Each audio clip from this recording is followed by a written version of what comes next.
Cardiac cycle. Cardiac cycle का मतलब है it is consist of the systole and diastole of both atria and ventricles. During cardiac cycle a certain amount of blood is pumped out of the heart which is known as stroke volume। तो ये जो activity है, जो cardiac cycle है, एक cardiac cycle होने में जो चीजें हैं, ब्लड का इनपुट और साथ ही साथ चूंकि heart is made up of myogenic tissue और इसके अंदर कुछ स्पेशलाइज्ड टिश्यू भी होता है जिसे कहते हैं नोडल टिश्यू।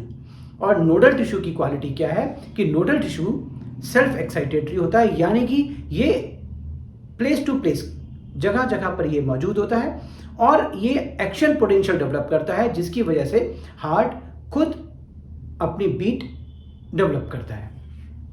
तो इस कार्डियक साइकिल में आज ये दोनों चीजें एक साथ होंगी। पहले हम ये देखते हैं कि किस तरह से हार्ट की वर्किंग होती है और फिर हम इस निमोनिक को याद करेंगे। तो पहले हमारा पार्ट है, जैसा कि आप जानते हैं कि heart is made up of 4 chambers, 2 atria and 2 ventricles. Atria part मतलब द रिसीविंग पार्ट, जहां पर एक जगह से बॉडी से यूज किया हुआ इंप्योर ब्लड यानी कि डीऑक्सीजनेटेड ब्लड आएगा और एक तरफ लंग से ऑक्सीजनेटेड ब्लड आएगा। तो it is the receiving part.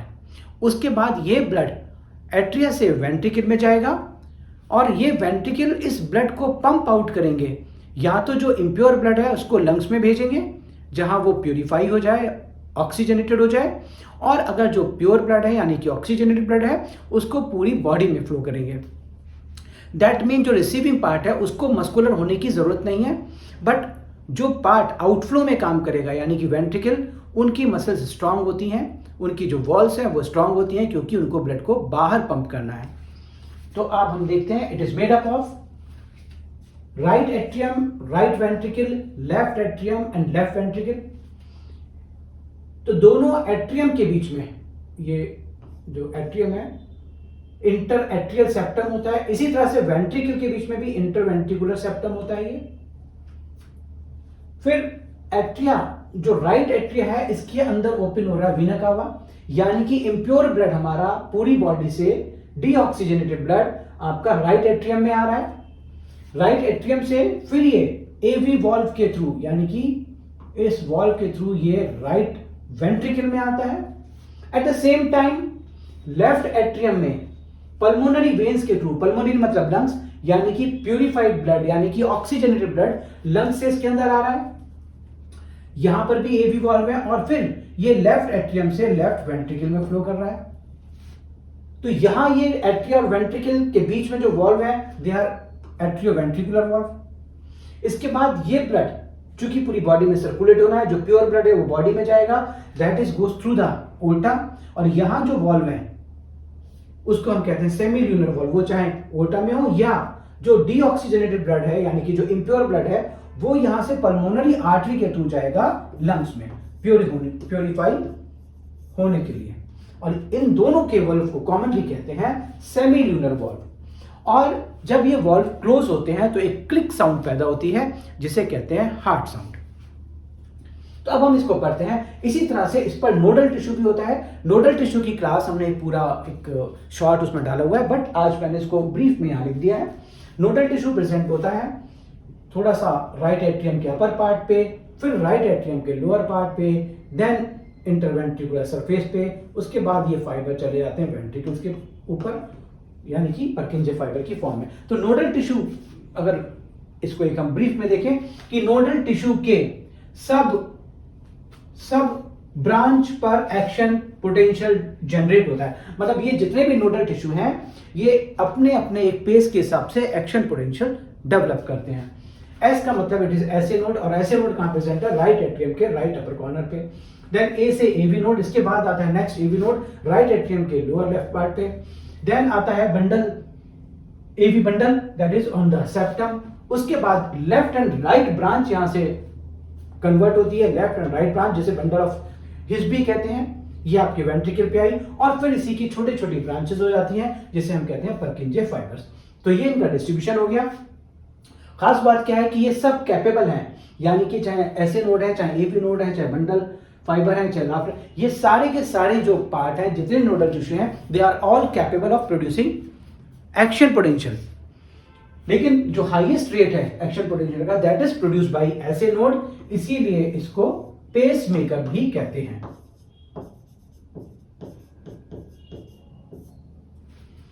तो यहां पर ब्लड का इनफ्लो और साथ ही साथ एक्शन पोटेंशियल जो इसका हार्ट का अपना नोडल टिश्यू प्रोड्यूस कर रहा है, ये दोनों साइमल्टेनियसली वर्क करेंगे और तब एक कार्डियक साइकिल यानी कि हार्ट की एक फंक्शनिंग होगी, पूरी कंबाइंड फंक्शनिंग। तो स्टार्टिंग में क्या होता है, ये दोनों चैम्बर जो राइट एट्रियम है, right ventricle, left atrium, left ventricle, they are in diastole. Diastole का मतलब होता है रिलैक्स है, अभी दोनों पूरी तरह से रिलैक्स है, कोई कॉन्ट्रैक्शन नहीं है। और उस पार्ट को हम कहते हैं जॉइंट डायस्टोल, यानी कि ये भी और ये भी, jointly atria and ventricle both are in relaxed phase, they are in the joint diastole. तो ये रिलैक्स फेज में है, क्योंकि ऑलरेडी इन वेसल्स में ब्लड भरा हुआ है, इसमें भी है, इसमें भी है, सब जगह ब्लड है, ऑलरेडी ब्लड है। तो स्टार्टिंग में क्या होगा, ये वॉल्व ओपन होंगे यानी कि वेना कावा वाले, और पल्मोनरी वेन्स, ये वॉल्व ओपन होंगे और ब्लड अंदर आना शुरू करेगा। अब आप एक चीज नोटिस करेंगे कि ये जो एंट्री है ये बहुत ज्यादा ब्रॉड है और ये जो वॉल्व है वे थोड़े छोटे हैं। इसका मतलब है अमाउंट ऑफ ब्लड जो इसके अंदर है वो ज्यादा आएगा, और चूंकि ये सब रिलैक्स हैं, अभी सारे वॉल्व ओपन हैं, तो ये जो ब्लड है ये इसके अंदर से जो जाएगा वो थोड़ा कम जाएगा, फ्री फ्लो होगा, लेकिन पूरा फ्री फ्लो नहीं होगा क्योंकि अमाउंट आ ज्यादा रहा है और बाहर कम जा रहा है। तो फ्री फ्लो हो रहा है ब्लड, यहां से आया राइट एट्रियम में, यहां से आया लेफ्ट एट्रियम में, और ये दोनों के दोनों चूंकि ये वॉल्व ओपन है यानी कि ए भी वॉल्व ओपन है, यहां आ गए। अब ये चूंकि बैक प्रेशर इसका इसमें ना आ जाए, यानी कि इसका रिवर्स फ्लो ना आ जाए ब्लड का, तो ये स्टार्टिंग में ये वॉल्व क्लोज रहते हैं।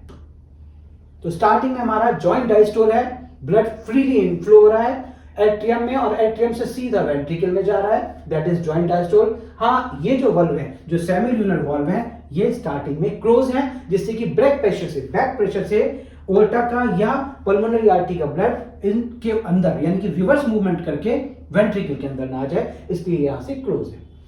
अब क्या हुआ, जैसे ब्लड इसके अंदर आना फ्लो शुरू हुआ, उसी टाइम पर जो ऐसे नोड है, ये जो ऐसे नोड है, इसने अपना एक एक्शन पोटेंशियल डेवलप किया, और इसने जो एक्शन पोटेंशियल डेवलप किया, इसने एट्रिया को कॉन्ट्रैक्ट कर दिया। तो यहां और यहां एक साथ एक्शन पोटेंशियल डेवलप हुआ, इसने लेफ्ट एट्रिया और राइट एट्रिया को कॉन्ट्रैक्ट किया। स्टार्टिंग में एट्रियल कॉन्ट्रैक्शन हुआ, तो एट्रियल कॉन्ट्रैक्शन की वजह से क्या हुआ, जो इसमें ब्लड थोड़ा बहुत भरा हुआ था, उसकी वजह से जो फ्लो राइट एट्रियम से राइट वेंट्रिकल या लेफ्ट एट्रियम से लेफ्ट वेंट्रिकल में जा रहा था, उसका फ्लो अचानक से 30% और बढ़ गया। पहले तो फ्रीली जा रहा था, लेकिन अब ये कॉन्ट्रैक्ट हुआ, ये कॉन्ट्रैक्ट हुआ तो फोर्स डेवलप हुआ, और इसमें 30% मोर ब्लड एकदम एंटर कर गया, किसमें, एट्रिया से वेंट्रिकल में। जब ब्लड एट्रिया से वेंट्रिकल में आ गया और ये पूरी तरह से कॉन्ट्रैक्ट हो गया, खाली हो गया, तब उस टाइम पर ये वॉल्व आपके क्लोज हो जाएंगे, ये वॉल्व ऑलरेडी क्लोज हो गए। अब ब्लड आ चुका है हमारा वेंट्रिकल्स में, वेंट्रिकल का अब चूंकि पूरे फुल हो गए हैं, अब वेंट्रिकल कॉन्ट्रैक्ट करना शुरू करेंगे, और इसी समय पर क्या होगा, ये जो हमारे ऐसे नोड तक पहुंचे थे, जो नोडल टिश्यू हमारा जनरेट कर रहा था एक्शन पोटेंशियल, अब bundle of his, bundle branch, bundle of his और परकिंजे फाइबर में ये एक्शन पोटेंशियल डेवलप होगा, जिसकी वजह से साइमल्टेनियसली एट द टाइम ये वेंट्रिकल का कॉन्ट्रैक्शन शुरू होगा। अब ये वेंट्रिकल जब कॉन्ट्रैक्ट करेंगे तो ब्लड को बाहर निकालने के लिए कॉन्ट्रैक्ट करेंगे। इस टाइम पर ब्लड जो है वेंट्रिकल से रिवर्स होके एट्रियम में ना चला जाए, तो ये जो वॉल्व है यानी कि एवी वॉल्व है, ये क्लोज हो जाएंगे, और इनके क्लोज होने से जो साउंड प्रोड्यूस होती है, that is first heart sound यानी कि S1। तो अब दोनों वेंट्रिकल के अंदर प्रेशर बढ़ गया, दे आर फिल्ड, पूरा ब्लड से भरे हैं, प्रेशर बढ़ा हुआ है, बैक प्रेशर से वजह से ब्लड ऊपर वापस ना बस जाए, तो ये दोनों वॉल्व बंद हो गए। अब इसमें कॉन्ट्रैक्शन शुरू हुआ, क्योंकि जो नोडल टिश्यू से था जो एक्शन पोटेंशियल हुआ थ्रू बंडल ऑफ हिस और परकिंजे फाइबर वेंट्रिकल पे आ चुका था। ना अब वेंट्रिकल कॉन्ट्रैक्ट करते हैं, और वेंट्रिकल के कॉन्ट्रैक्ट करने से ब्लड जो है वो पल्मोनरी आर्टरी और ओर्टा से बाहर निकल आता है। इसके बाद जब ये पूरी तरह से खाली हो जाते हैं, एम्प्टी हो जाते हैं, देन ये फिर रिलैक्स पोजीशन पे आ जाते हैं, और उसी टाइम पर इस ओर्टा और इस पल्मोनरी आर्टरी से बैक प्रेशर के थ्रू ब्लड इसके अंदर ना चला जाए, ये खाली हो गए, रिलैक्स है एकदम, तो ये वॉल्व जो है यानी कि सेमी ल्यूनर वॉल्व ये क्लोज हो जाते हैं। और इन सेमी ल्यूनर वॉल्व के क्लोज होने की वजह से जो साउंड प्रोड्यूस होती है that is second heart sound यानी कि S2। तो हमें यह समझ आ गया कि कैसे S1 और S2 प्रोड्यूस होती है। इसके बाद नाउ ये भी रिलैक्स हो गया, एट्रिया भी रिलैक्स है, अगेन हार्ट सेम पुरानी पहले वाली पोजीशन में पहुंच गया जिसको कहते हैं जॉइंट डायस्टोल। तो फिर दोबारा से जॉइंट डायस्टोल में पहुंच गया, और जॉइंट डायस्टोल में पहुंच गया मतलब दोनों रिलैक्स पोजीशन में है, ब्लड यहां से फ्री फ्लो होकर अंदर आएगा यहां, और यहां से सीधा यहां आएगा। अगेन सेम साइकिल रिपीट होगा, जो एक्शन पोटेंशियल ऐसे नोड पे डेवलप होगा, एट्रिया कॉन्ट्रैक्ट करेगा, 30% ऑफ ब्लड अगेन सडनली इसमें इनफ्लो बढ़ जाएगा यहां से वेंट्रिकल में, then the same the cardiac cycle is repeat. तो what is cardiac cycle? It consist of systole and diastole of both atria and ventricle. तो एक कार्डियक साइकिल यानी कि अगर हम 1 मिनट में देखें कि कितनी बार ये कार्डियक साइकिल होता है, यानी कि कितनी बार जो हमारा एसए नोड है वो एक्शन पोटेंशियल डेवलप करता है, उतनी बार वो कॉन्ट्रैक्ट करेगा, दैट इज। तो अगर उसका हम नंबर देखें तो एक बार में 1 मिनट में 72 टाइम्स ये कार्डियक साइकिल चलता है, and that is also known as heart rate. तो ये हमारा होता है लगभग 72 पर मिनट।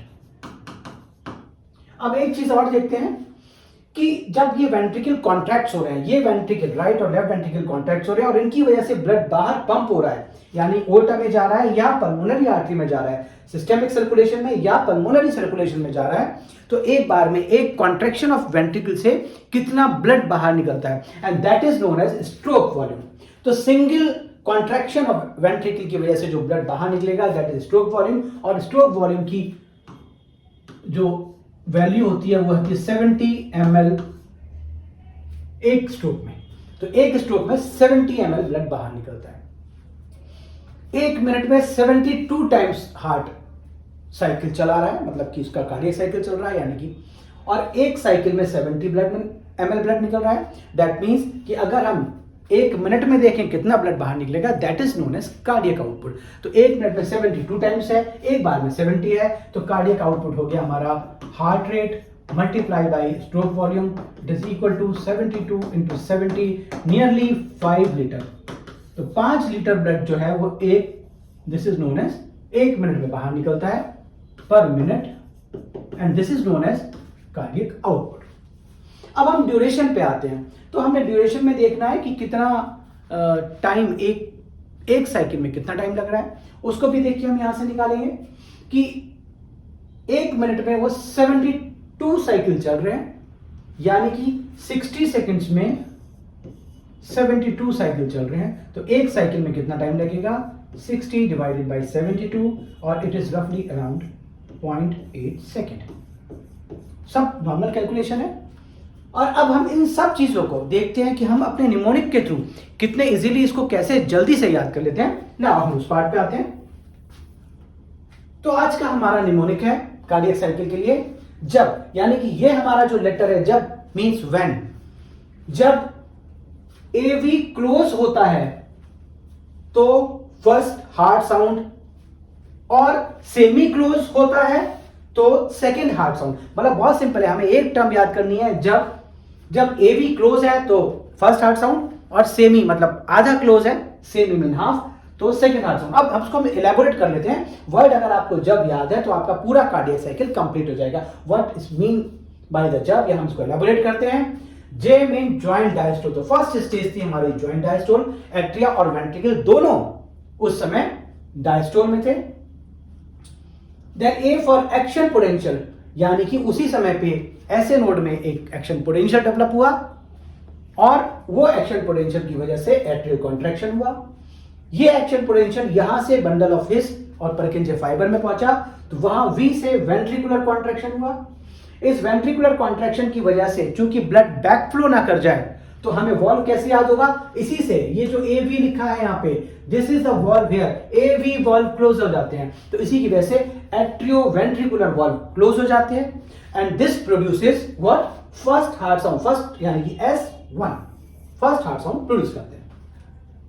इसके बाद क्या हो रहा, और देन जब वेंट्रिकल कॉन्ट्रैक्ट हो गए तो क्या हो गया, ओपनिंग ऑफ सेमिल्यूनर वाल्व, क्योंकि वेंट्रिकल कॉन्ट्रैक्ट किस लिए हो रहे हैं, ब्लड को आउटफ्लो कराने के लिए, कहां, या तो ओर्टा में या पल्मोनरी आर्टरी में, तो उसके लिए ओपनिंग ऑफ सेमिल्यूनर वाल्व हुई और वेंट्रिकल कॉन्ट्रैक्ट हुए, उन्होंने अपने अंदर जो भी ब्लड उनके अंदर कैपेसिटी थी उसको बाहर निकाल दिया, that is known as stroke volume. उसके बाद we are for relaxation of ventricle, ventricle relax हो गए क्योंकि उन्होंने अपने कॉन्टैक्ट को बाहर निकाल दिया जितने भी कंटेंट थे। अब क्या होगा, अब जो ओर्टा में और जो पल्मोनरी आर्टरी में जो ब्लड है वो वापस वेंट्रिकल में ना आ जाए, इसकी वजह से जो वॉल्व थे कौन से थे, सेमी, यहां पे वर्ड आ गया सेमिल्यूनर वॉल्व, ये सेमिल्यूनर वॉल्व क्लोज हो जाते हैं और इन सेमिल्यूनर वॉल्व के क्लोज होने की वजह से सेकेंड यानी कि S2 second heart sound produce होती है। और इस तरह से कार्डियक साइकिल आप लोग आराम से बहुत इजीली इसको लर्न कर सकते हैं, समझ सकते हैं। और सिंगल क्वेश्चन इस पे जरूर बनता है और बहुत इजी है, इसको देखिए, रिवाइज कीजिए। Thank you.